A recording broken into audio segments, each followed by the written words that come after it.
মোশাররফ করিম এক নামেই বাংলাদেশের বিনোদন জগৎ কাঁপে।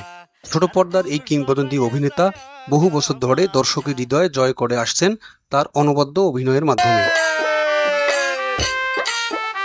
কিন্তু একটা প্রশ্ন প্রায় উঠে আসে, এত জনপ্রিয় একজন অভিনেতা কত টাকা পারিশ্রমিক নেন? আজকের ভিডিওতে আমরা জানবো মোশাররফ করিমের পারিশ্রমিক, তার ক্যারিয়ারের কিছু গোপন দিক এবং কিভাবে তিনি দেশের অন্যতম দামি অভিনেতায় পরিণত হলেন। পুরো ভিডিওটা দেখুন, কারণ শেষে থাকছে চমকপ্রদ তথ্য।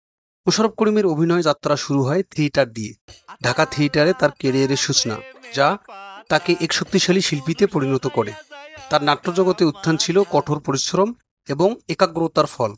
এনেছি এনেছি তোমারও লাগিয়া যতনে গাথিয়া কাঁথা ফুলের মালা গো। তিনি কখনোই কেবল জনপ্রিয়তার পেছনে ছোটেননি, বরং চেষ্টা করেছেন চরিত্রের গভীরে গিয়ে নিজেকে মেলে ধরতে। শুরুতে পারিশ্রমিক হিসেবে ছিল খুবই কম। বলা হয় অনেক সময় একক নাটকে অভিনয় করেও মাত্র 500 থেকে 1000 টাকা পেতেন। আজ সেই শিল্পী এক পর্ব নাটকের জন্য লাখ টাকা পর্যন্ত পারিশ্রমিক নিচ্ছেন। এরকম নিত্য নতুন ভিডিও পেতে চ্যানেলটি লাইক, কমেন্ট এবং শেয়ার করতে ভুলবেন না। ধন্যবাদ।